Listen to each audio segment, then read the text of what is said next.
Hey, John. Hey, Katya. look, Katya's here. That's amazing. What a lovely night to see you guys tonight. Ah, Thank you for having me on your wonderful podcast. We've been waiting. You're in your busy season in Amsterdam, so you couldn't join us. But every day, Nick and I have been saying, Accio recording date with Katya, so that we can talk with you. And finally, at last, here is the day. Thank you so much for making time. I know you're very busy, but Nick and I have all these questions. I took 2 of your subreddit posts, and you've written probably over 100 subreddit posts, but I took 2 of the ones that you put up since the publication of Hallmarked Man. The first one is one we'll talk about second, is about Leda Strike's tattoo, about which you have a peculiar expertise in Strike fandom. And then we'll talk about, but first though, we'll talk about a more recent post you put up about Shanker. And in fact, there's a theory about his whole name that Katya has, which is going to be just great. We're going to talk about what Shanker's real name is. I think everyone hold on to your seats, because John and I were absolutely blown away by this. And I know that's why we're so excited. I know you guys are going to be as well. I have to say that I met Katya 5 years ago. She wrote to me and said, "What do you think of this?" And that was my first encounter with the amazing world, the subreddit world of r/Cormoran Strike. And I didn't take it very seriously, but here was this engaging, person who said, "What about this theory?" And I thought, whoa, this is a great theory. This is really an important idea. And I put it up on the weblog. And I want to embarrass you here, Katya, I asked her to post with us. I said, please, this is just too good. Please join the faculty at Hogwarts Professor. And you said, Now you said you wanted to stay with Reddit and focus all your energies there, etc. And I after 2 or 3 weeks, I was over it. It's okay. I mean, it was tough. But then we had an interview with Fiona in Adelaide, and she talked about how just by logic, means before motive type thing, Shanker had to be considered a serious suspect for Leda Strike's death. And so did the Ricci's because of the drugs involved. We interviewed her. I put the post up about that. And that to me was mind blowing because I hadn't given Shanker another thought, which is really embarrassing now that we're talking about it. But immediately Ed Shardlow put a thing in saying, oh, there's so much more to this. They're talking about this over at Reddit, and Shanker is a bigger player than you think. I said, oh, come on, give me the URL so I can read this. And that's when Nick and I were just like, oh my goodness. So I got your permission and I wrote the post explaining it, invited you, I guess that's about more than a month ago now. I said, please come on the show. And then I said, can I take the updated version of the tattoo thing? We also put that up. And the response from our readers, who are pretty passionate strikers, pretty serious strikers, was, who is this woman? And what? Whoa, they really got excited about the Shanker idea. So now, all that prologue, people out there saying, yeah, John, we knew all that. We didn't tune in for this. We should put a little thing saying, John's going to ramble for 5 or 10 minutes. And, the show actually begins at 10 minutes. All right. So anyways, I'm gonna put off that discussion for just one more minute. I want you to tell us, Katya, if you can, if you will, about your first Rowling reading experiences and how you started posting on Reddit about the Strike series. So I started reading Joe more than 20 years ago when I was 20 myself. So you were 12? You were 20. 10? Oh no, I don't think so. Oh, John, you're too kind to me. I've been doing it for more than half my life already, so I've never stopped. I read the first 5 books in one of the unofficial Russian translations, and in between the 5th and the 6th book, books, I learned enough English to read the sixth one in the original. Wow. So since then, I read and reread Harry Potter and The Casual Vacancy, which I agree with you, Nick, is the master. Wonderful. Yeah. And then when Why is it all our guests feel obliged to pander to you, Nick, about your problems? Because as you know, John, all of our guests are right. That's why. Okay.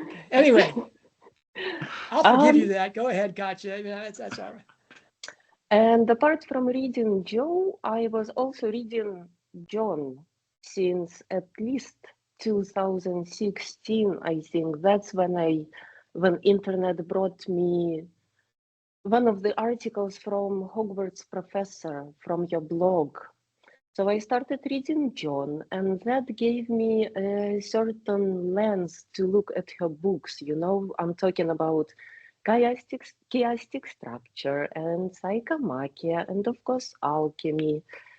And also reading John taught me a certain attention to detail, and I started noticing some details myself. And the first theory that have formed in my mind was so outrageous, I thought, that only Reddit, of all places, could bear this outrageous conspiracy theory that we're going to talk about later today, which was Mistress of the Salmon Salt. It was my very first theory. That's how I started posting on Reddit. Apologies, helicopters. Which was in 2020. And I met a lot of support and acceptance of my crazy ideas. So I never left. I'm still there. And I wanted to come back to what you said, John, about I invited Katya to join us on Hogwarts Professor, but Katya said, well, I didn't exactly said, I said, Reddit is my private playground, and I already have my little friends there. And I probably only have enough time for focusing on one of those places. So you can stay my favorite uncles. And Katya, my Reddit community. That is a standing offer, Katya. Whenever you want to post at Hogwarts Professor, you let me know, and the door is open. It's probably true also of the Hogwarts Professor. We have some wonderful commentators, particularly on our Substack site. But I don't think there's a tremendous amount of crossover between the people that are commenting there and Reddit. And I'm just wondering, I mean, is there some value in maybe Hogwarts Professor having a presence on the Reddit?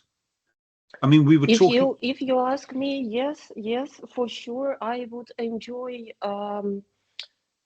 reading you guys on Reddit and discussing things with you there firsthand. But the question is more to you.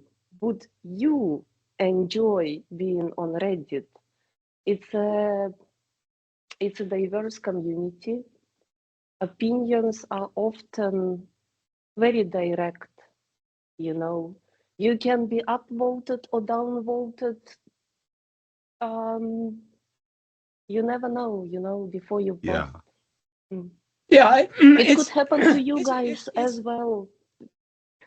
Unfortunately, the people that read Hogwarts Professor as a rule, they're obviously they're serious readers, rereaders. They are largely women in their 30s or 40s, educated. They're not usually polyglots. They don't usually have 3 or 4 languages under their belt, but they're very intelligent, and they lean politically. They lean left and right. There really isn't a political like you profile. Describe our Reddit audience. That's what our Reddit audience is. A lot of them are women, They are in their 30s, 40s, or maybe older. They are often very well educated or self-educated. Yeah, that's Yeah, and I think you all underestimate your own popularity within Reddit community. People on Reddit read your blog and definitely listen to your podcast, as well as they read Dr. Louise's Freeman's blog. And of course, the Strike and Ellicott files is also well known on Reddit. Yeah. I think some of the posts might be there.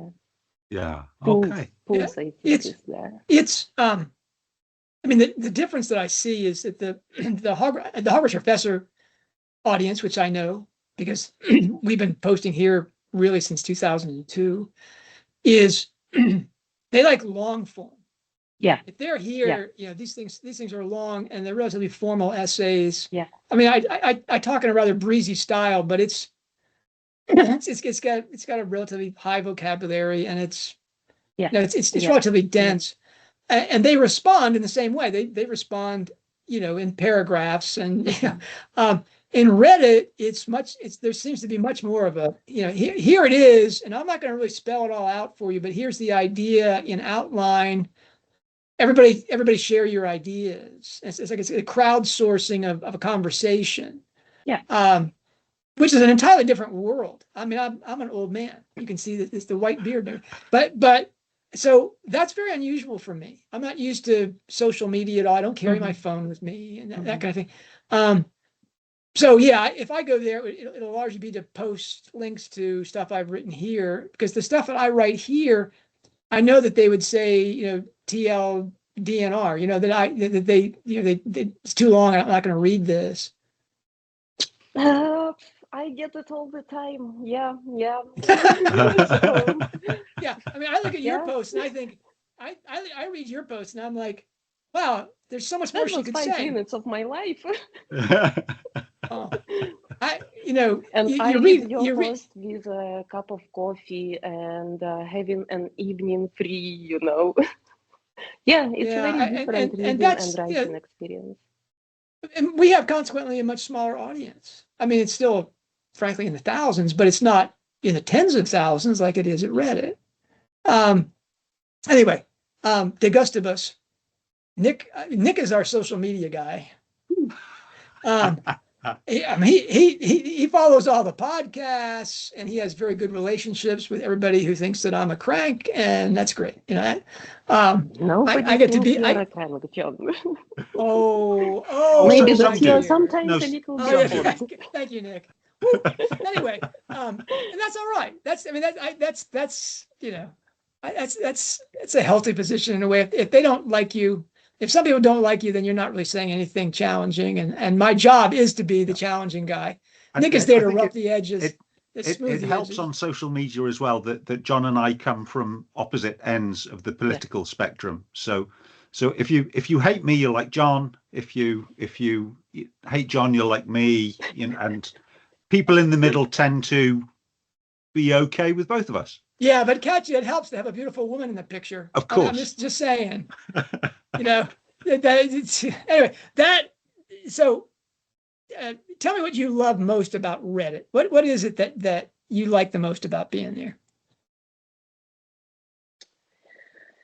What I like most about Reddit. So to be honest with you guys, that I like that Reddit gives me a quick reality check of my crazy, outrageous theories, you know, and that the price of that quick reality check is not that high, because as we just talked, Reddit posts are much shorter than John's posts, for example. So I spent much less time, I think, composing one of my posts. Yeah, that's what I love about it, that I can write something and get a quick feedback. So how quickly do you get feedback? I mean, is it, are people usually monitoring? Within the first hour, it is I can already understand what's the general reaction is gonna be. Okay. So when I posted the Shanker theory, I have to say my heart was racing as if I ran a marathon, and I was absolutely sure that I'm gonna be downvoted to the absolute ground. But the very first comment I received was something like, what a chef's kiss of a theory. And I thought, okay, that's a good start. It's gonna fly. It's gonna take off. Yeah. I felt after Ed Shardlow shared this theory, I felt like a moron for not spending more time on Reddit, because this was, I mean, here was a conversation, a piece that was written by somebody that had a grasp not only of the entire series, really the minutiae, really the details of the entire series, but had read a specific passage and was able to immediately come up with a much larger picture. Now, do you mean the 9-inch cock? Yeah, the dimension part? If we have to talk about what it is, but yeah, Shanker has that conversation with Strike about his problems with gift giving or something like that, and Shanker goes into this thing, and he says in that one conversation, and I think it's only like 2 or 3 comments by Shanker, he says that his father had dementia or was senile. His report that his dad taught him that jewelry was the way to a woman's heart. His claim that his old man was said to have a 9-inch cock. And Shanker saying about his begetter that he had kids with about 10 different women. Now, you took that one claim, that one exchange, and you figured out that it's not even the first time in the series when Shanker says exactly this about his father, because he says exactly this in the same words, sans the 9-inch cock and the jewelry. He says that his father had dementia, and he calls him old man, I think, or something like that. But I'm just saying that you looked at that one. You start off your post with that quotation, and from there, you came up with that. And here's finally, people can, all of you have been waiting for this. Here's finally Katya's theory. Shanker is a Ricci. Yes, he's Ricci's son. That's right, and that to avenge Leda Strike's death, he has become a Met or an MI5 informer. Wow. Whoa, now you've already said that this wasn't the first time that he said that. Yeah. And you give, that trigger that went off in your head. Hey, he said this before, and so you really began to think about it. But even seeing that trigger, you dug further and made 4 more connections that were buried in the text of the series' other books. You talked about Shanker's knowledge of the Ricci clan, especially Mucky. That's something that Fiona caught too. That that first conversation with Strike about how he met Nico Ricci on a drug thing with Shanker. His Strike witness working with Mucky in drug deals. That he deals cocaine and is good with a knife. And those are your words. And best of all, the reaction that Robin had to both Shanker and Luca at their first meeting. I mean, that believe me, I was kind of nodding my head like, wow, this is kind of crazy and this and that. And then you dropped that bomb where you showed that Robin's response to Shanker in the office by herself and her response to Luca Ricci in the old person's home, which, Nick, the name of that was something to do with Peter. St. Peter's. St. Peter's, yeah. It was St. Peter's. Okay. That was the upside down version of the attraction that half siblings feel for each other intuitively. Yeah. Here was Robin being viscerally repulsed and afraid of the half sibling Ricci boys, Shanker and Luca. But you have Wow. absolutely no chance of spotting that because it happens 2 books apart. Yeah. Unless Well, yeah, you have you no are chance of looking for doing it, but you details did it, about Katya. And that's where I want to Shanker. say, I mean, once you see it, once you read Katya's Reddit posts, and the links are in the post that we put up, and I'll also put them down below here so people that haven't read those posts can see those posts and also go back to the original post that Katya put up. But once you read these things, you cannot not see these connections. No. After they've been pointed out. But that's the litmus test of a truly great theory. You read out a list of the conclusions is absolutely nuts. I mean, it is insane. And then you read the connections and you think, well, no, wait a minute, this isn't insane. This is obvious. Why That's right. on earth didn't I pick this up? Because Yeah, literally nobody Katya, has, and we've read this closely. Katya, I have to tell you that this has been my experience multiple times. Like when I talked about the alchemy for the first time, or talked about the ring structure for the first time. Even when I talked about the Christian symbolism for the first time, then it was especially outrageous to people who really were convinced these were just horribly anti-Christian books. That discovery takes a certain. I think Walker Percy said there's 3 stages of scientific discovery. That's crazy, you're insane, you're dangerous, put this guy in jail. And then the next stage is, well, it's possible, but it'll take decades of research to figure out whether that's valid or not. And then the third stage is, we always known that. We always knew that. And your theory, I went from Shanker, he's a comic figure, really. He's strike doppelganger. I didn't think that much of him at all, really. And then I read your post and I'm like, oh, Shanker's a Ricci. He's critical. He may have killed Leda Strike. He's oh my goodness. And that was, I did the full spectrum of scientific discovery. And one thing, we've always known that. Let's move on to the next part of the conversation. But remember, those things were all invisible to me until they're pointed out. I mean, Fiona figured it out like 5-6 months after you did, and not at the depth that you did. And Louise Freeman, apparently, someone pointed out to me that Louise has written something about Shanker as well. But that's 3 people out of at least several million, maybe tens of millions of people that have read this book.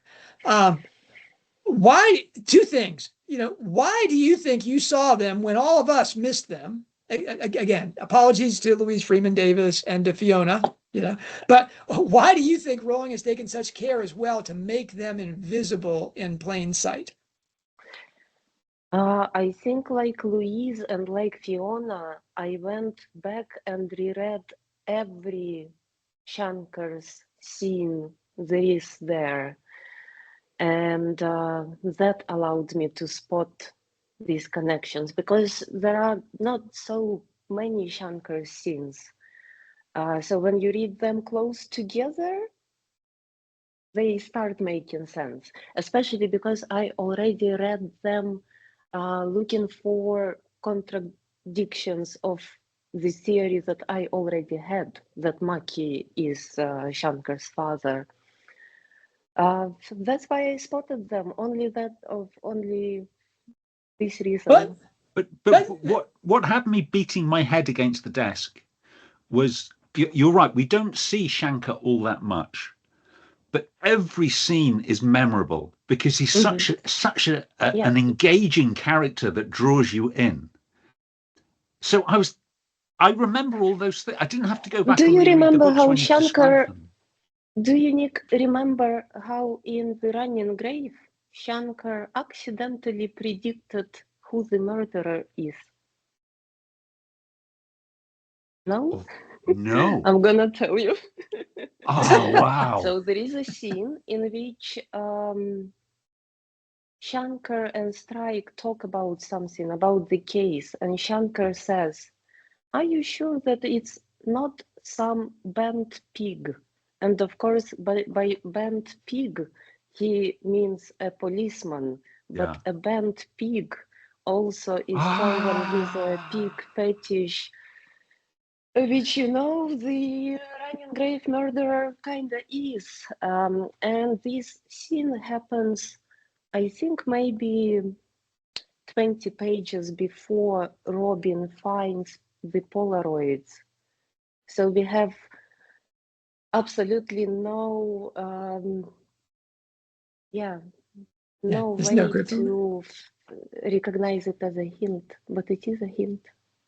Well, after I read your theory, I went back, as you know, because I put them in the Substack post. Here's the Shanker things that Katya is talking about, and what struck me was, again, forgive me, I'm saying the obvious. Everybody out there is doing that. Yeah, John, but every encounter with Shanker is usually Strike looking for information about something else, and it's moving the plot forward.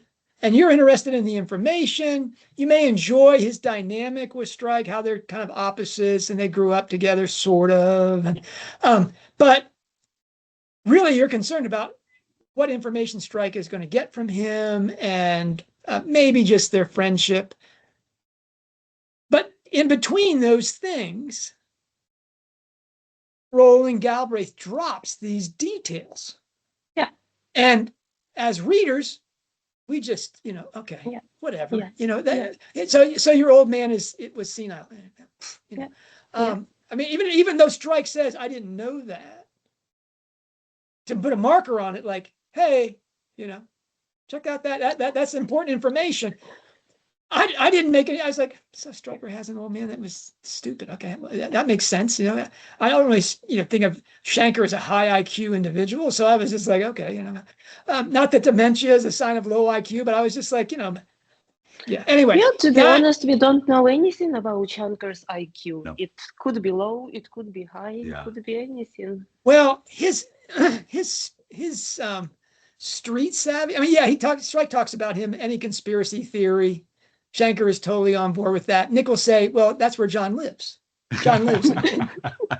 So I obviously think Shanker, because he believes in absurd conspiracy theories, Shanker is smarter than the average bear. But that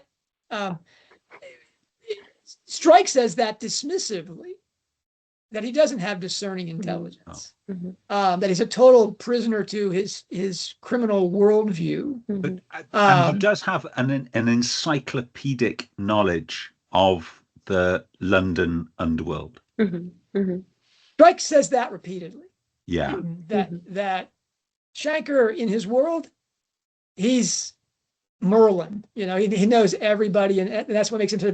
But I thought to myself when he said that Rowling is saying, okay, she has to have somebody that will provide information dumps that Strike wouldn't otherwise have access to. I really had him just on the shelf as Rowling's information guy when she doesn't have any other way to introduce information into the story. Duh. So now I read your thing and I'm like, oh, so that idea, that place that I put Shanker on the shelf in the characters in this drama is an absolute misplacement. And that was intentionally created by the author to dupe us. Now, I don't think I was unique in thinking of Shanker as the information dump guy, the information access guy. It was like a narrative device that she had to have inside the story. I'm going to introduce Shanker to do that. And then, we find out that the only crime in Troubled Blood, and I can't tell you how many times I've read Troubled Blood. Gotcha. It was a heart of my PhD thesis. I really think it's the best thing that she's written in long form. It's my favorite book as well.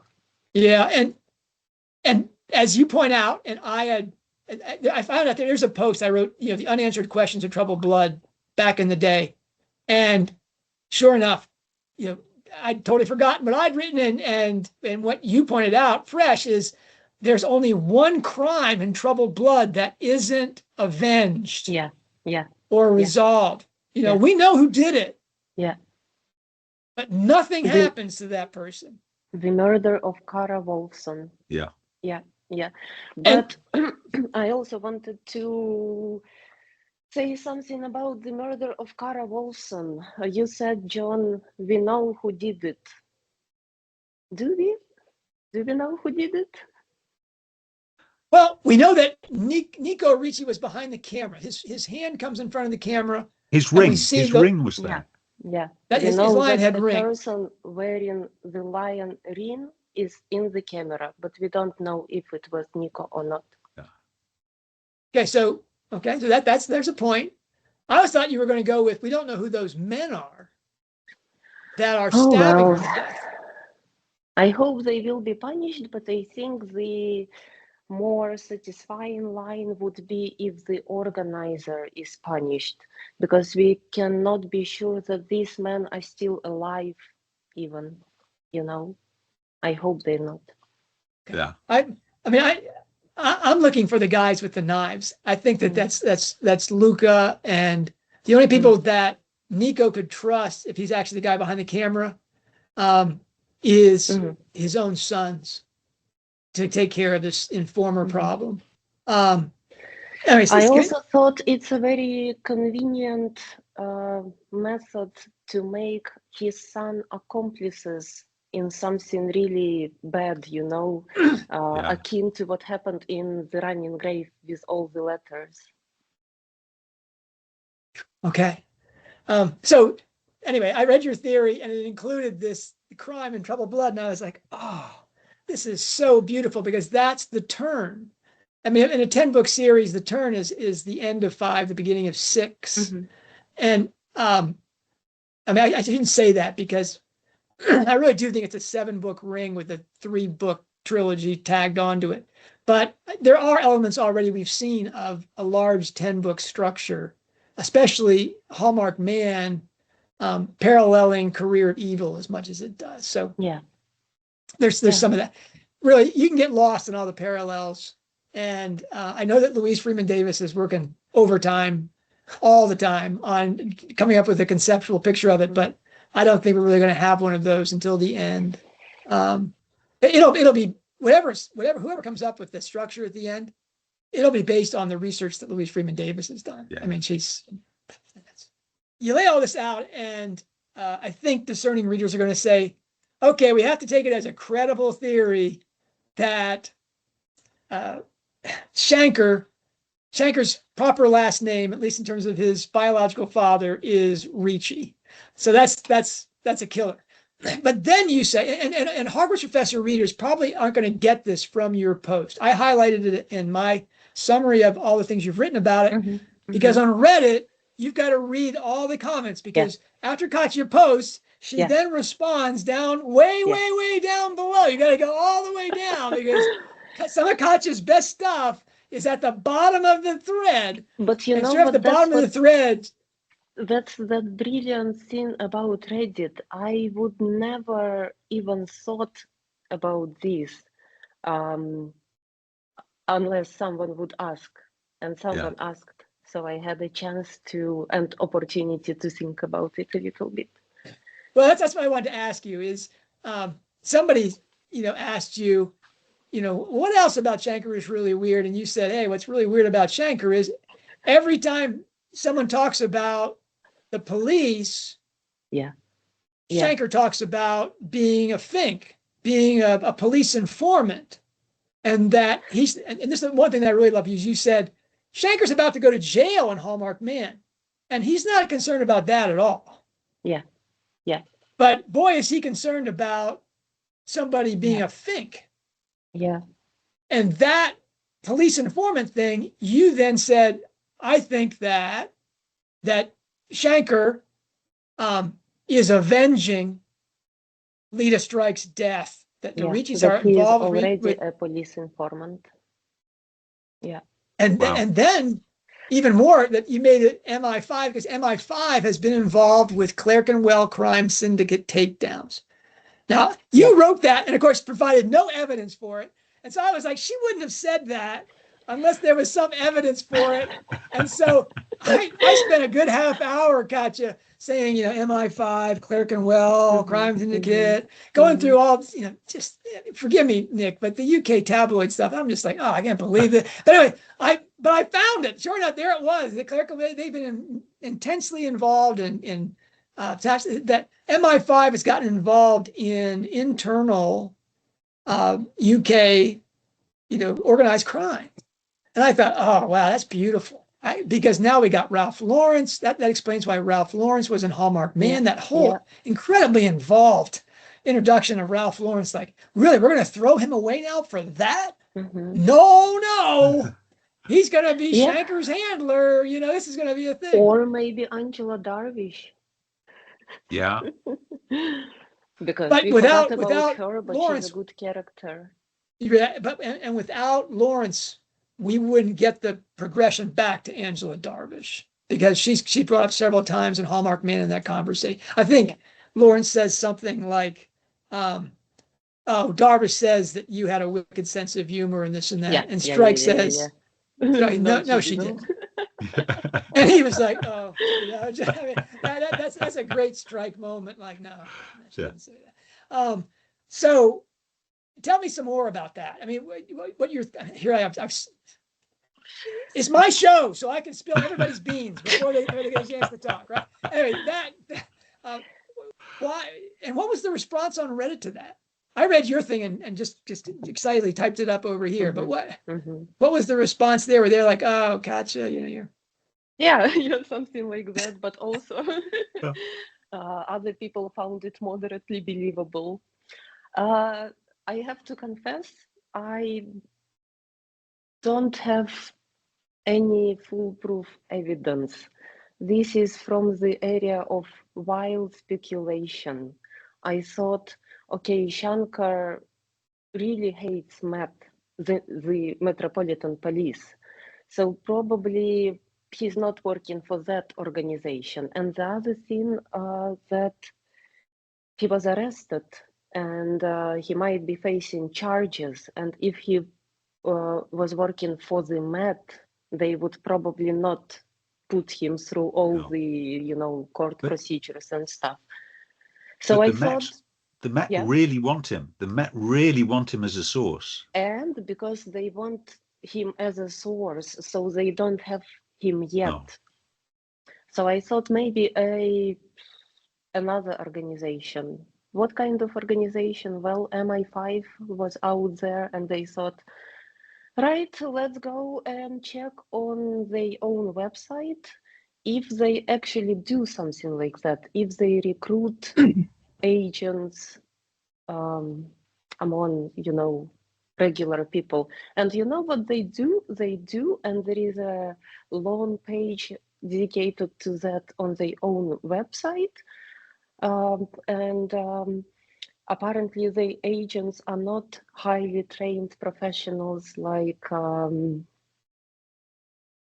movies show us, but they are just people who have knowledge and a desire to share this knowledge. So they're just regular people, all often involved in crime in one way or another. How many years, if Shanker has been working to take down, I mean, the name that you brought up, and that I think is really important here in terms of the parallel series, is Severus Snape.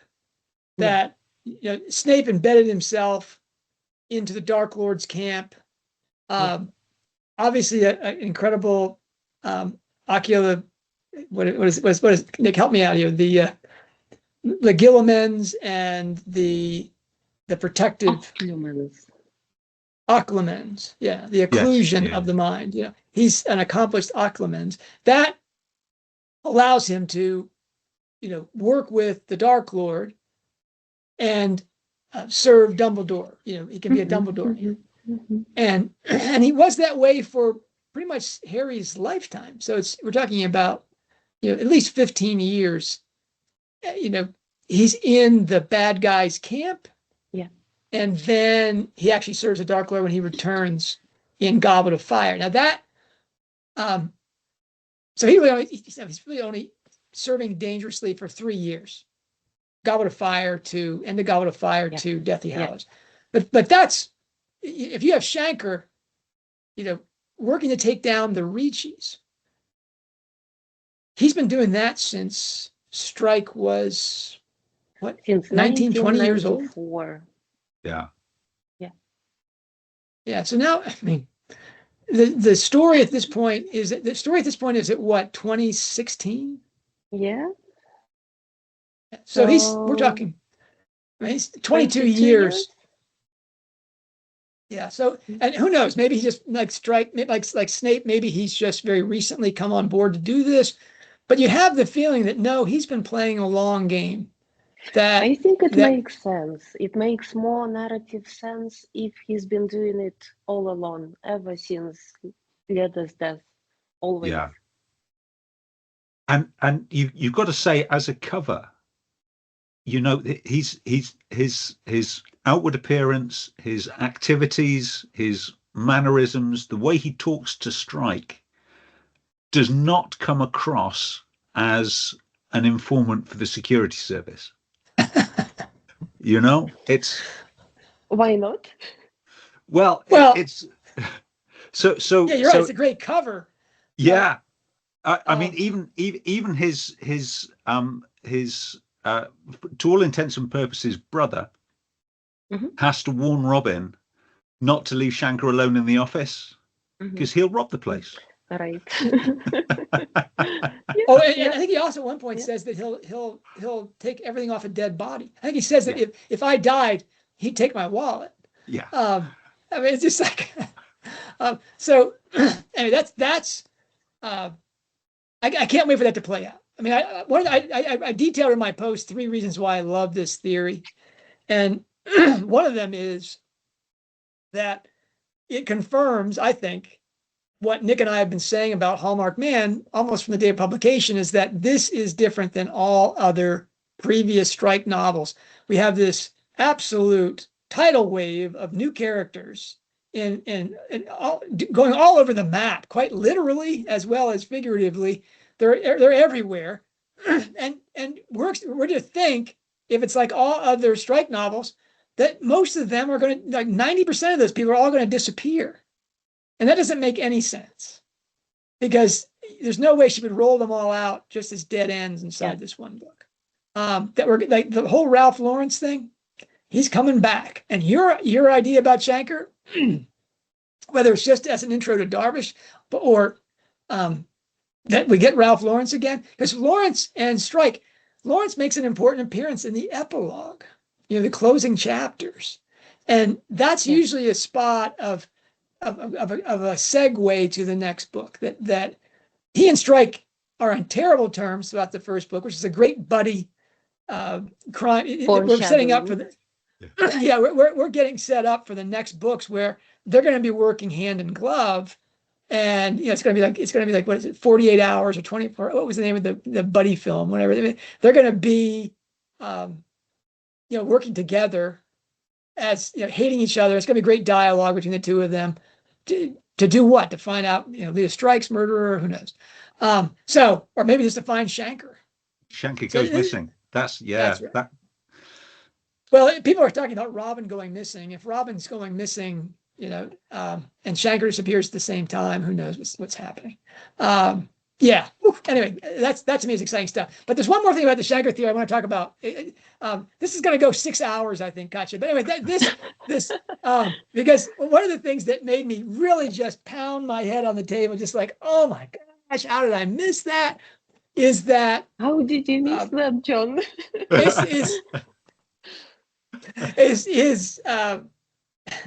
You came up with this idea. Oh yeah, by the way, we don't know Shanker's name. Now, immediately I thought to myself, oh, please don't tell me, that there are clues about Shanker's name that I've totally missed.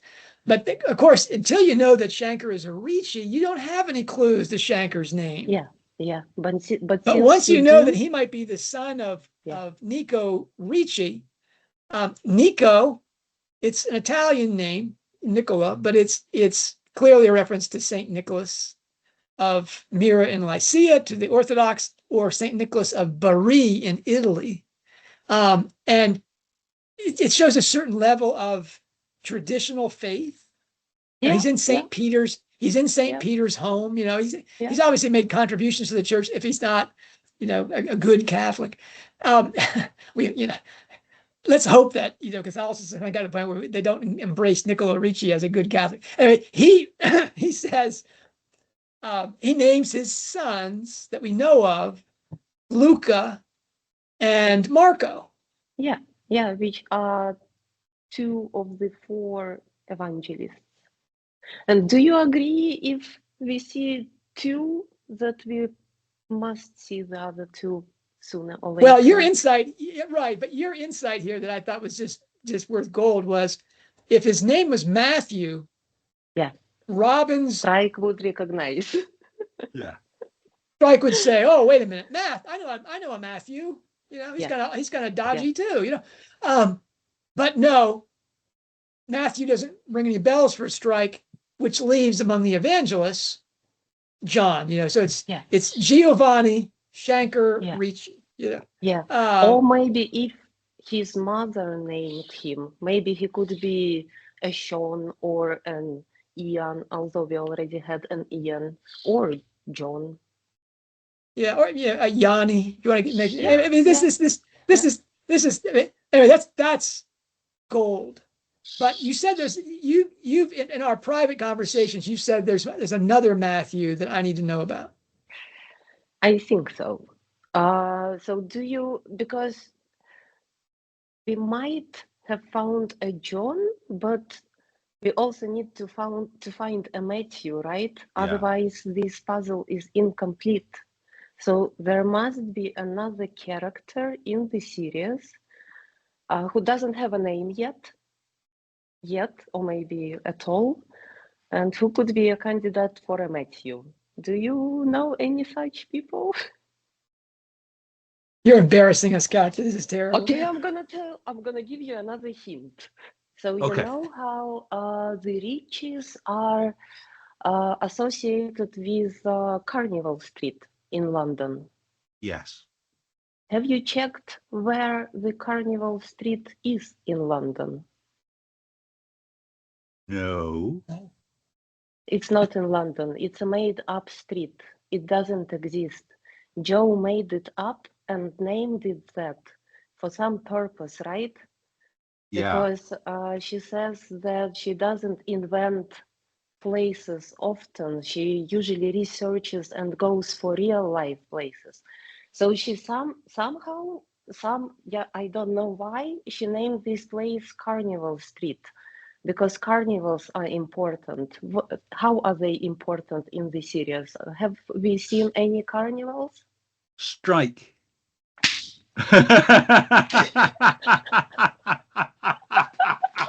The unnamed Mr. Strike. Do you guys think it's really funny if Leda's first husband is also a Matthew?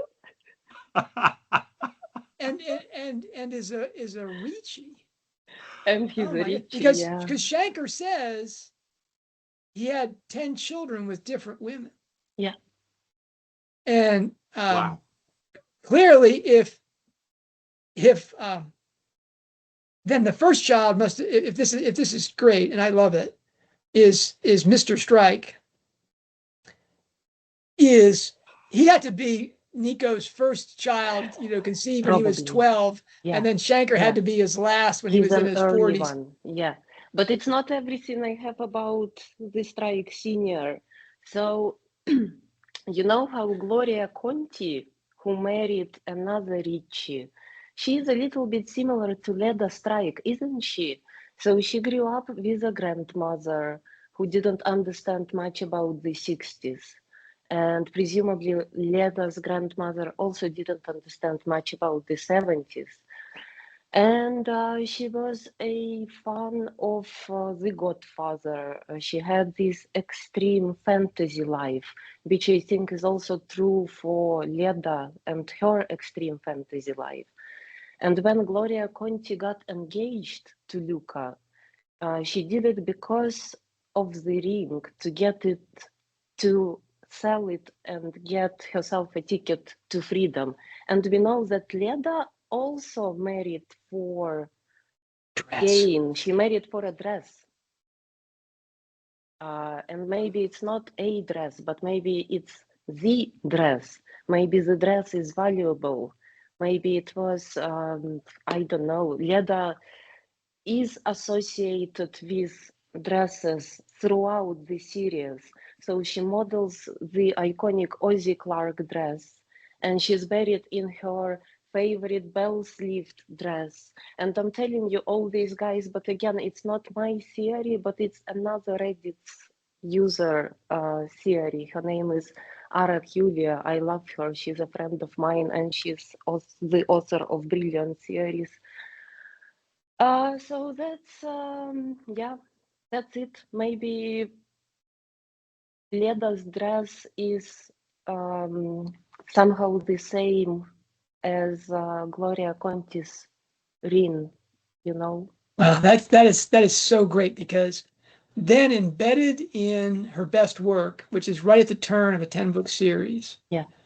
she'll have put the solution to the Leda Strike story, because we have that backdrop. And as you said, the grandmother thing being raised, I mean, that's wow. If I had a hat, I need to get a hat, Nick, so I can doff my hat here. You have a hat back there? Go ahead, Nick. Put your hat on and salute, Nick. There we go. My goodness, Wonderful. salute. That's great. And you've got to send us a URL to your friend's Reddit post so we can put it down below. Yeah. That's magnificent. Yeah. Nick and I have been talking. I'm going to post something after we have this conversation about Mr. Strike, because I think it has something to do I'm with. also gonna send you a URL. Okay, yes, Okay. great. Yeah, and that what I'm going to write about next week, God willing. Out there, people are like, "Oh yeah, John, all the things you promised you're going to write about." But anyway, what I want to write about is that tattoo, because well, let's get right into the tattoo. Because the tattoo. That was the first thing. That's where I met Katya Slanenko. So I'm more about this. I mean, all your thoughts about Shanker, all of them in the end are about Leda Strike, which brings us to another aspect of her life and her death, about which you brought an important and unique perspective. Now, I'm talking about that Mistress of the Salmon Salt tattoo. Yeah. Okay. Before writing that piece, Katya, did you know anything about tattoos? I did know something about tattoos. I myself have been tattooing for over a decade now. Wow. And right now I am speaking to you guys from my tattoo shop in Amsterdam. Wow. So yeah, I've seen your sleeves. You've held up your sleeves. I mean, I'm saying to our audience, when she says she's been tattooing for years, she doesn't mean she's been getting them on. She means that you are an actual artist. What is it? Do you write them on people? Do you draw them on people? What do they call that? What's the verb for doing tattoos? We tattoo them on people. Yeah. Okay. All right. Or tattoos. Yeah. I mean, you're from Belarusian extraction, so you understand that when people talk about icons in the church, because it's iconography, they say they write the icons rather than paint them. Yeah. It's silly because you don't write photographs, but anyway, it's good. So you tattoo an image onto someone's arm. I get it. Yeah. That's the verb. All right. It's a noun and a verb. Whew. Exactly. All right. Well, really, that's not. I want to say it's not fair, Nick, that the reason that all of us missed the whole tattoo thing in Cormoran Strike was because we don't do it for a living. And let me ask you something. Have you noticed at all that a lot of Rowling's characters have tattoos? When did you notice that? I didn't until I read your post. And then I felt. I mean, there's the Donald Lang tattoo. So Donald the Lang, rose of Melrose. The same book, Kelsey Pratt. Of course. Pratt. I forgot her last name. And then Dave Polwart has tattoos. Shanker is heavily tattooed. In the Ink Black Heart, a lot of characters have. In Troubled Blood, you had Portia Bayless. She had that trident tattoo. Yeah. Also, in Career of Evil, a young stripper, Orla, she has a little tattoo of 3 stars. And those three stars, in my opinion, in my humble but professional opinion, they mark her as a young Harry Potter fan, because 3 stars is a typical tattoo that Harry Potter people would get 3 stars from the beginning of the book. So in the Philosopher's Stone, in the very first edition of the Philosopher's Stone, there were 3 little stars above the first chapter. And from my own experience, I've never tattooed a 3-star tattoo that wouldn't mean a Harry Potter tattoo. It was very popular, especially in 2010, when Career of Evil is set. Did you know this, John? This is brand new for me. Wow. I wrote it on Reddit and everyone downvoted me. They said, of course not, Katya, you are talking nonsense. 3 stars mean me, myself, and my sister, which is also fair enough, I have to say. But I choose to believe that Orla is a young Harry Potter fan. Well, that would be one of the only explicit. What I shouldn't. How can you say it's explicit? You're pushing explicit there, but it's visible at least. It's a visible reference to Harry Potter. Yeah. Wow. Wow. That's okay. I've told Katya my Harry Potter tattoo story. Yeah. Have I told that story here before, Nick? I know you've mentioned it to me, but I'm not sure you said it on the podcast. All right. Katya, is that worth sharing? Is that worth sharing, the Harry Potter tattoos, or should I? Go for it. All right. I'm in Lexington, Kentucky, at the University of Kentucky, really at the McConnell Center. And the head of the McConnell Center I'm talking there about literature and Harry Potter and anagogical imagery. So it was a wonderful talk to a wonderful group of people. And the head of the center, good friend, takes me out to lunch at a barbecue place because, boy, if you're in Lexington, you need to eat barbecue. And he said to me, John, I'm not taking you out here because of the barbecue, though it's really good. I want you to meet somebody. I thought, okay, whatever. And so he says, John, this is a really serious Harry Potter fan. Okay. The waitress comes up and she takes our order, and she says, hey, just 1 second. I know you're busy here. It's lunchtime, but this is John Granger. And she does what was not that uncommon way back in the day. She had a little fangirl moment. Oh my gosh, I've got all your books and da, da, da. And I'm like, oh, thank you very much. Are you a real fan? And that's when my friend says to her, show him.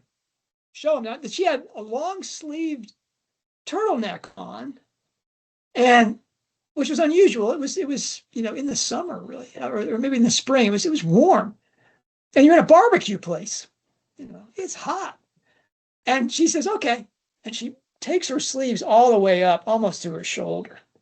And front and back, all the way up, images from the Harry Potter movies, and some book covers, and magical devices in between the two, so these images blended with each other. It was a masterful work. And my eyes just went, oh my gosh, you've made a lifetime commitment in story to these books. And the best part of that, the funny part to me of that story is, 2 things. One, she says, oh, that's not all. That's not all. And she takes her turtleneck and she starts pulling down her and both my friend and I did the, oh yeah, we'll take your word on all that, and he said, he was like, when she left, and we thanked her very much and told her how much we admired her artistry and all this. But we were doing sort of the tats on tits thing, was just like, oh my gosh, we didn't need to see that. But then he said to me, so what do you think of that? A person who would do that? And I said, well, the first thing is just kind of shocked that someone would do that. But the second thing was, when she meets her life partner, they'll recognize each other just like this, because he's going to have the same kind of thing on his arms. I wonder, I said to Katya, you've seen people like that, I'm sure, and they probably conflicted about the whole controversy around Rowling and stuff, but Some of them. it must be really hard. That poor young woman, if she decided she didn't like Rowling and Harry Potter anymore. Yeah, that's a What tragedy. can they It do? would be borderline body mutilation to remove all those. Yeah, impossible. No, just live with it, I think. Yeah. So I hope she's happy with her life choices still. Me too. Me too. Yeah. All right, back to the tattoo. I'm sorry, all of you that didn't like that. You can complain to Nick that he didn't edit that out. Okay. If you subscribe, if you're a paid subscriber to Hogwarts Professor, I'm going to be sending a link to a special edited episode without that anecdote. Okay. This in my post, I wrote about why I think tattoos are important after a friend of mine, which would be Katya, explained to me that these are meaningful, powerful reflections, really revelations of that person's interior life or self-understanding.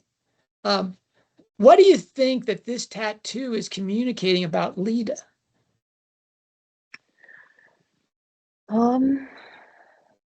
I think this is a self-descriptive tattoo, and the tattoo basically says, I am the mistress of the salmon salt. It only omits I am. So I think Leda closely associated herself with the heroine of this particular song, not only with the whole Blue Oyster Cult narrative, but with this particular woman about whom the song is written. And I confess, the song, I didn't understand the song. I didn't.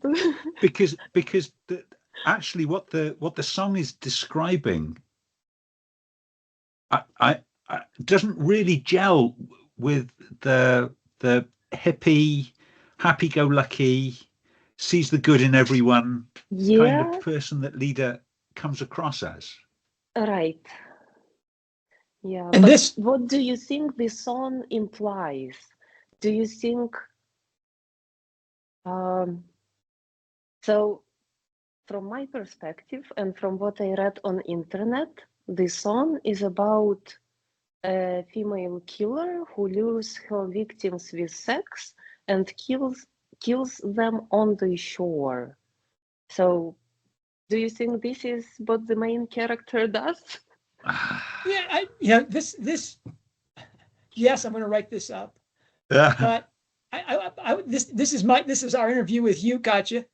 You suggested in 2020, and that Reddit post went on for a long time. There was comment there, went well into 2021. People were really into that tattoo for a very good reason. I mean, I posted links to it and discussed it on our weblog, and that revitalized that thread. I mean, it went on for quite a while, and then you updated it. Yeah.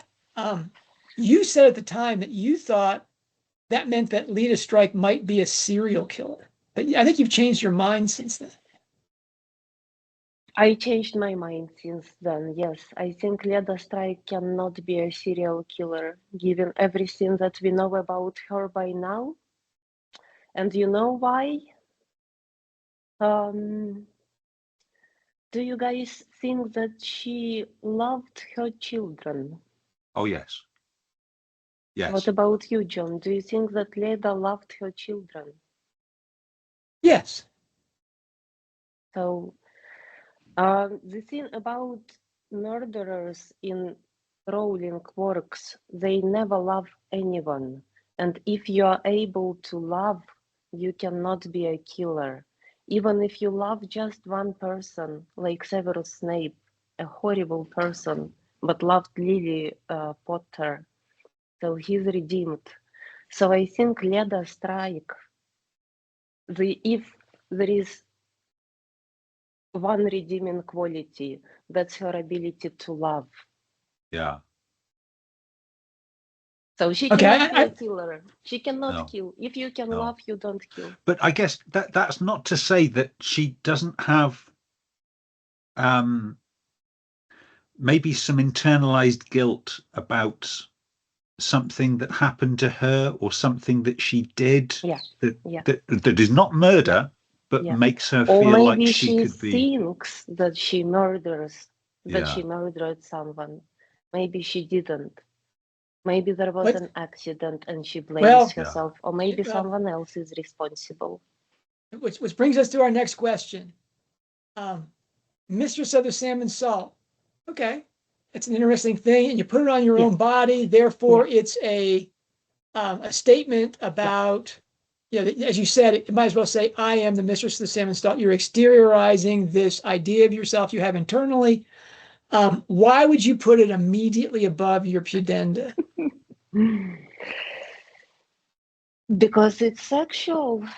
That's my only answer, because it's private and intimate. Or maybe not necessarily private and intimate in the meaning that it's meant only for Leda and her partners, because we know that she was photographed proudly displaying her tattoo. But I am almost certain that it was, in a way, a sexual statement related to her sexuality. Yeah. Yeah, I think you have to tie those two together. What you said about that there's some guilt or idea of herself as a murderer, and as the mistress of the salmon salt is a person that would lure people with sex to their deaths. Yeah. That she's basically saying he who enters these gates, should give up all hope because I'm going to kill you. That that's your line. Don't blame me for that line, or don't credit me with that line. That's not my line. Survived. Some people survived. A lot of people, it seems, survive. But what I'm marveling at is that, and I'm gonna write this up, is that this polypurebred person that Strike believes was his mother, and that obviously his sister does not believe was polypurebred, married a Satanist, married a man that revered Charles Manson. Married a man who abused women seriously, wanted to kill cats. And yet she lived with him, had his child, and exposed her two children at critical times in their life to this man repeatedly. There's obviously something adrift inside Leda Strike that is not all we're getting essentially about Leda Strike is Shanker's perspective of the mother that saved him on the street, and Strike's idea of her, which is an idealized, child's view of her, or child's idealized view of her. That I'm thinking that we're going to learn something about Mr. Strike and his death, and that, or it's the Nancaro family and what happened between Ted and his father and her father. If Ted isn't the father, there's something powerful there that has pushed Leda in that direction. She has this association with suburban normality as being an extremely dangerous place to be. Yeah. Something that makes living in a squat in the East End of London or in a crazy commune in Norfolk seems safer than a suburban detached She house. Specifically says that she hated Sundays in St. Mawes. So whatever happened probably happened after church on Sundays. Or Sunday school, you don't, something like that. Yeah, when I think the line is that, hell would be eternal Sundays in St. Mawes. Yeah. And that's offered as a joke, her just not liking to be in St. Mawes. But I think you're right that points to a childhood trauma. Gosh. Katya, you've got to join the faculty, man. This is great. I'm loving it. Can I be your colleague from Durmstrang? Of course. Or what? A colleague from Durmstrang. I think that's a wonderful idea. Well, John and I. Calling Reddit Durmstrang? What is going on here? No, I just call my part of the world Okay, Durmstrang. that's great. I got to admit, Durmstrang is probably closer to Belarus or whatever. And I do want somebody to I'm hear pretty about sure how that people from Belarus go to Durmstrang. Yeah. I'm afraid you're going to tell me you know these people, so I'm just going to stop this before people, My lips gonna, are sealed. I'm waiting for you to reach off stage and say, "Oh, and meet my friend." Yeah, Victor Krum. Yeah, that's right. All right. So let me see. Let me make sure I've asked all my tattoo questions. John and I haven't got our tattoos yet. We're still working on a design, so we're yet to get ourselves. To see you well, in Nick, Amsterdam. Nick, my tattoo is right up underneath there. You just can't see it. It's underneath the beard. That's why I grew the beard out. I had that crazy butterfly tattoo underneath my neck. But having a tattoo later in life is not unusual. So we know someone who got her first tattoo in 2019, which is J.K. Rowling. Yeah. And this is what actually no. That was Joe Murray. Yeah. Go on. I'm sorry. So this is one of the things that actually connected John and I together, because I had spotted on some Getty images this new tattoo, Solve et Coagula, which is an alchemical phrase, written on her writing hand in her home. Yeah. So we talked about Mistress of the Salmon Salt. What's your guess about the position and the choice of the design and the words for Murray Rowling? Because it's written on her writing hand, on her right wrist. I think it conveys something like, I am the author of alchemical fiction. I write alchemical novels. We've always known that, haven't we, John? That's something that we've always known. Yeah, we've always known that. Yeah. I got scars back here you guys can look at. Yeah. Anyway, that's a shared conclusion. But I'm so glad to hear it from a tattoo professional that this, and it's not only on her, it's not only written on her wrist, her writing hand, but it's in her handwriting. Yeah. I mean, she had it, so it's like, here's what I'm doing. And if you don't want to go to the whole alchemical thing, you can just say that she's writing. She writes to transform. Yeah. As she writes as an alchemist to transform her readers, and that's important to what the project of Hogwarts Professor is, to talk about her lake elements, because she said that's important for artistry to understand the unconscious inspiration of her books, but really to highlight the intentional artistry in the shed, where she uses these very traditional tools, which have the joined effect of transforming the reader. And that's what she's after. It's not, she understands that story speaks to a part of the person which is not individual. It's a transpersonal faculty. It's traditionally it's the heart, or the what Coleridge calls the primary imagination, and that it's the reason that Christ always teaches in stories, because when you engage in a story, it's that spiritual aspect of you, which is not really you per se, is engaged, and then she engages you at that level, fosters that larger than yourself faculty, really your capacity to love.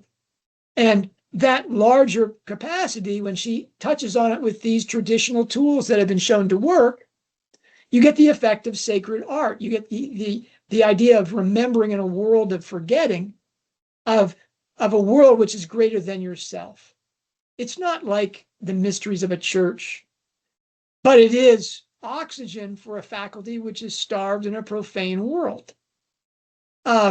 And that Rowling, in a very critical time of her life, this is Christmas time, 2019, when she's just about, you have to think that this was deliberate. I think, Nick, you were the first person that said those tweets and that tattoo are conjoined, that she is doing a deliberate blow up of her public identity when she went to war against people that were saying that sex is exclusive, is not biological, but whatever you want it to be.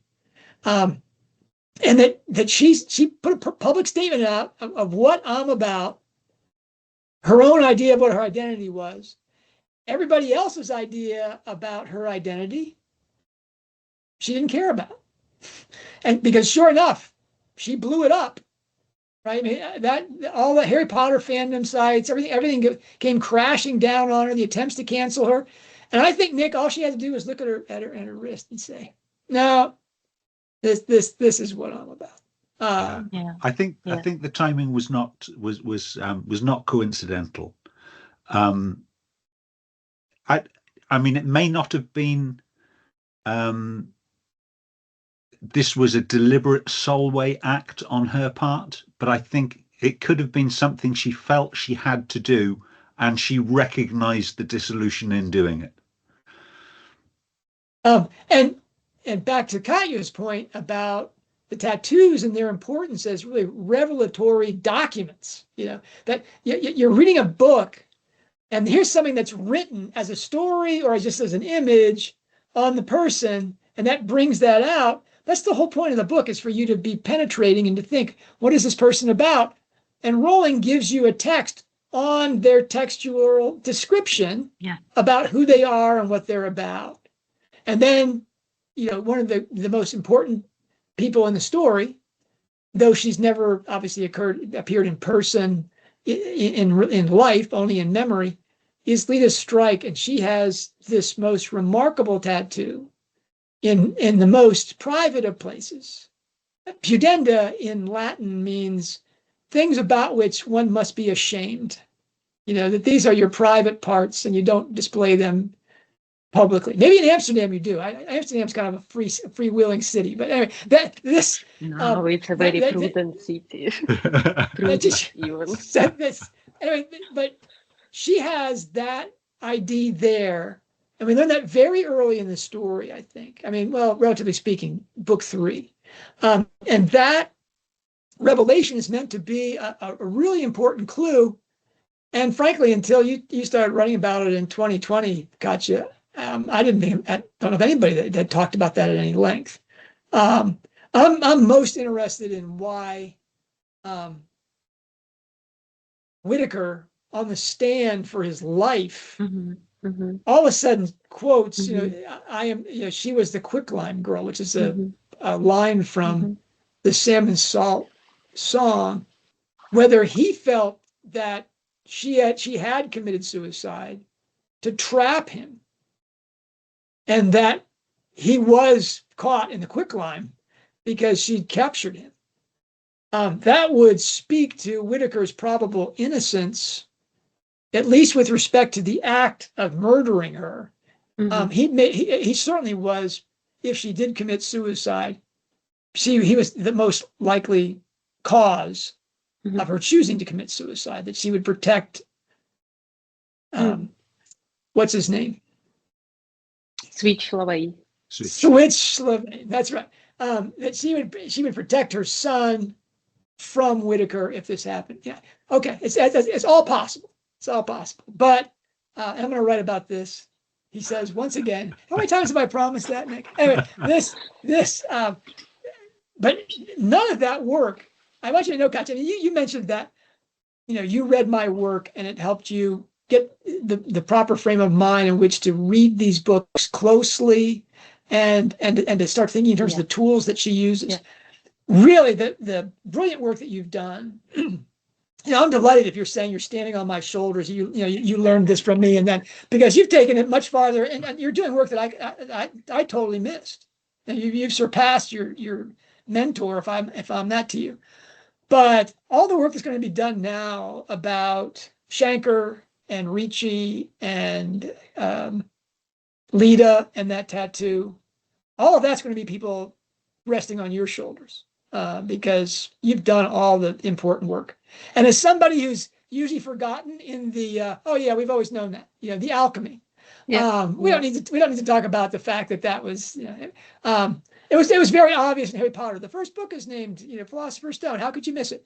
Yeah. Anyway, that I just want to acknowledge that it's your work here that has really it's changed. Nick, am I speaking for you? I hear that. Oh yes, yeah, 100%. That the whole Shanker idea. I mean, Fiona talked about it, and that really clued me into the possibility. And then Ed shared your post from 6 months earlier, and I was just doing that. Oh my gosh, it's crazy. But as I always say, that's the mark of a great theory. Is you are going, well, this is obvious. Why on earth didn't I pick this up? But of course, that's like music to my ears. Yeah. If I managed to surprise you too, of all people. Well, I think that means I'm not going to say that's a great achievement to surprise the two of us. That's sort of our job. I feel like it's been our job since Hallmarked Man came out to be like, oh, wow. Oh, I didn't see that. Hallmarked Man is such a mess. I mean, it's the most, as we've demonstrated in our charting of each one of the parts, it's the most intricately planned seeming mess in history. But still, every time I open up Hallmarked Man, and it's not like I have to reach very far to get a copy of the book. And you can see I've got all the parts tagged here so I can open them up quickly. I'm always astonished at the stuff that I see. And it's not great insight things. It's just like, oh wow, I just didn't make that connection. I'm confident that people that have gone through, I mean, we went through the book, outlining each part, and then how the parts relate to each other, and then how it works with other books, and that work still. And there were 4 of us. This wasn't just. I mean, Running Grave, it was John's show, and it was all me. Here it was a crowd of people, and we came up with all of us came up with different things, but they all showed that each one of those parts is a ring.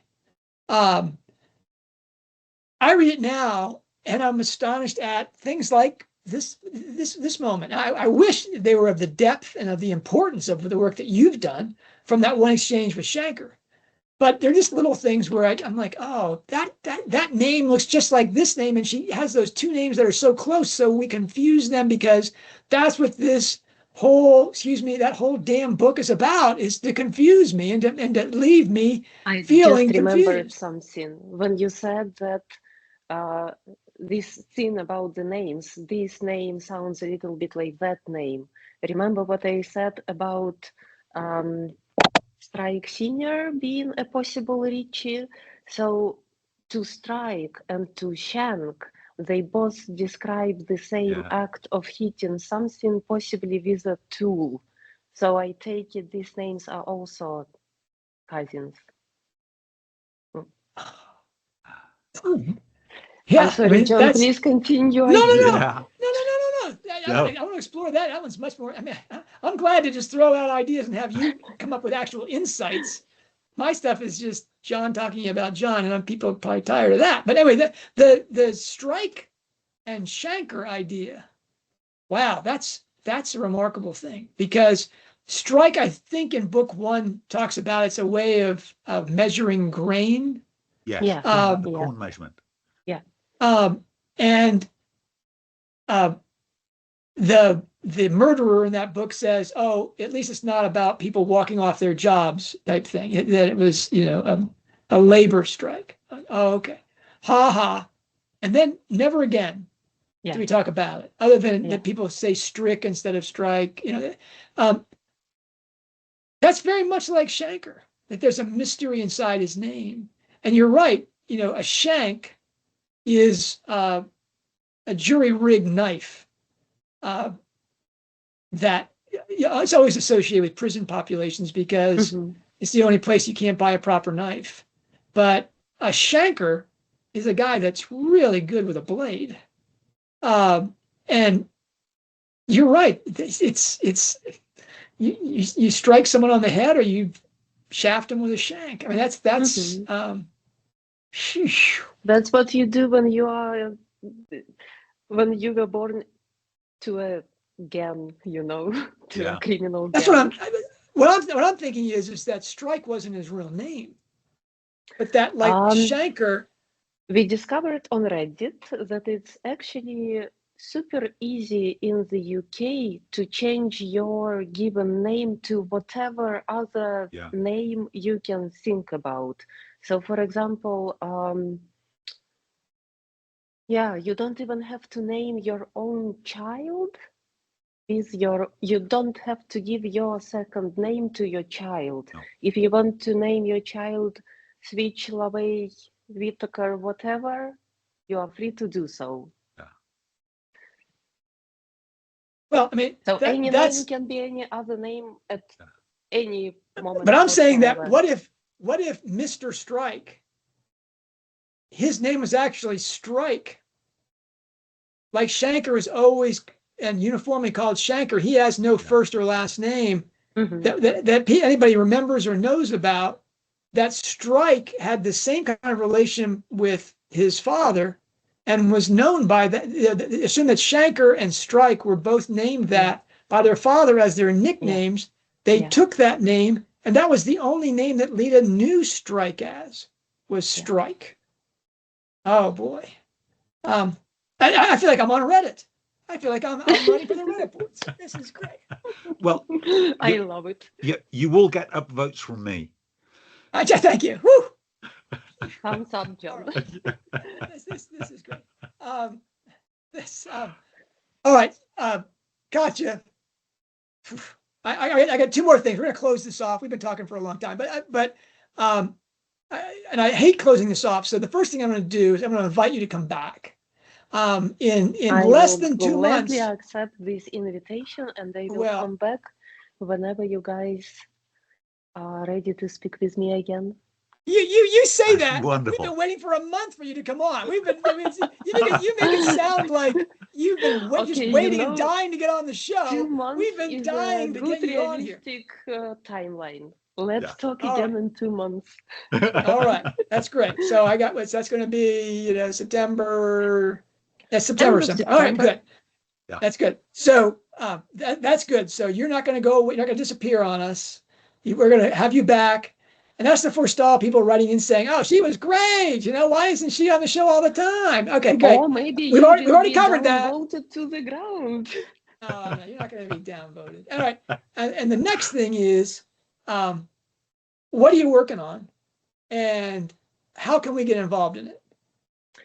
So I always have several astrology related theories in progress, because astrology is another special subject of mine, which I picked up after Troubled Blood.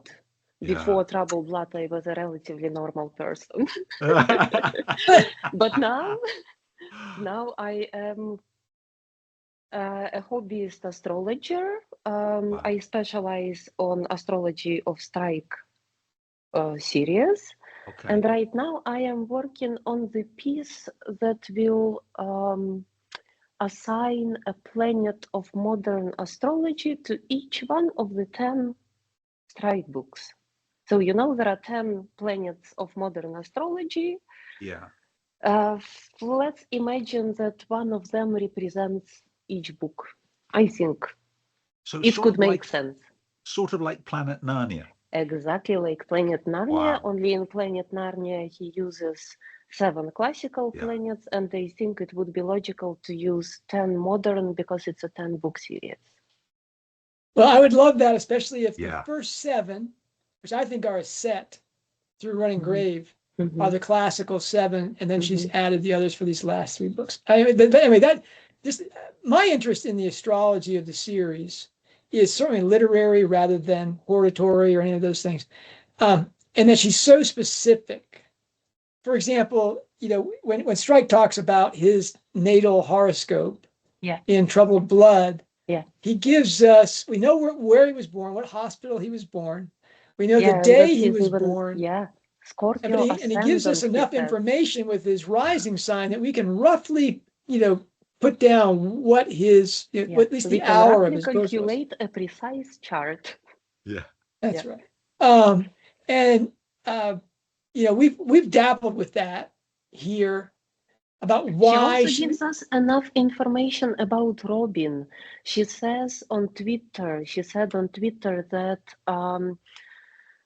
she gave Strike the sun in the first house, and she gave Robin the moon in the first house. And with this information, we are the king, guys, and we can we can build again roughly a precise natal chart for Robin Ellacott as well. And then combine them together and see if they match. Yeah, I mean, her good friends, Nick. What's the name of that couple that she knew in Paris? Nick and Ilsa? No, not Nick. Astrologer Not Robin. friend? Rolling when she's in Paris as a student. With Starsky and Cox. Starsky and Cox. That's COX, incidentally. But anyway, it might be COCKS because they're most famous for a book they wrote called Sexstrology. Yeah. In which they talk about the compatibility of men and women using, a double set for each. I mean, it's pretty complicated. It's a pretty thick book. And I'm going to work with you, Katya. We're gonna team tag this thing, team tag, and we're going to.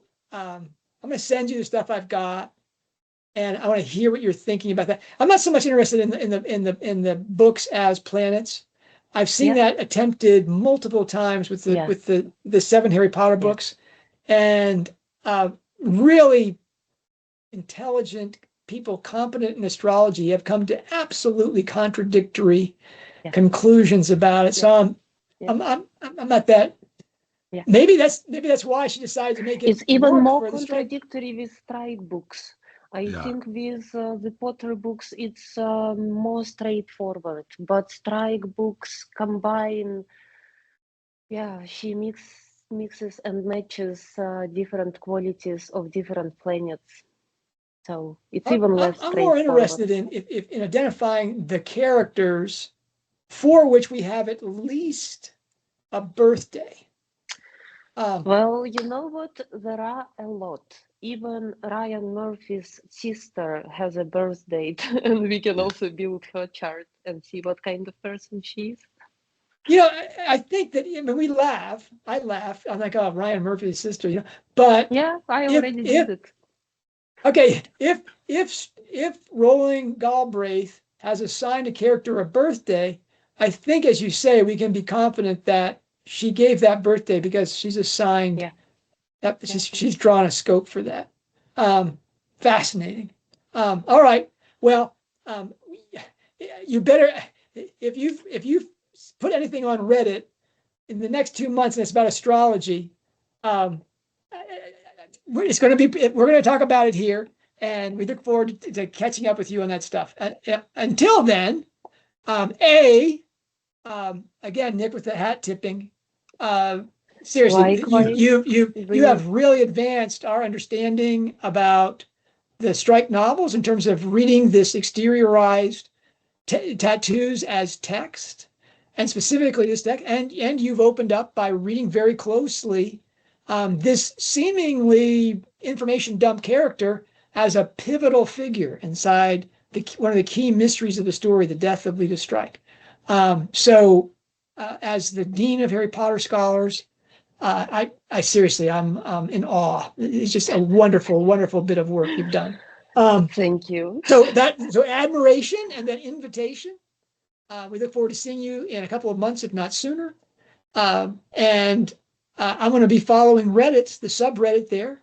Look for me, Pelican I will make Girl, sure I update you both on everything I write, or if I see anything interesting that I think, I should share this with John and Nick, I will. How wonderful. Thank you, Katya. Thank you. 2 old men who, don't do so, at least I don't do well on social media and this kind of posting. All right. Thank you again. And Yes. And you too. Speak to you soon. not goodbye, but farewell and see you soon. Until care. then, bye. We would like to dedicate this episode to the memory of Badly Wired Lamp. Badly Wired Lamp died last Wednesday, 22nd of July, after a long and courageous battle with cancer. Faye was a lodestone for the fandom and greatly admired by John and I. And burning with a flickering intensity, we are going to miss her. But our prayers and thoughts are with her friends and colleagues at Strike Fans, Bill, Sue and Katie, and her family, her mother and son. I'd like to read a poem by the Bengali poet Rabin Tagore. Say not in grief that she is no more, but say in thankfulness that she was. A death is not the extinguishing of a light, but the putting out of the lamp, because the dawn has come.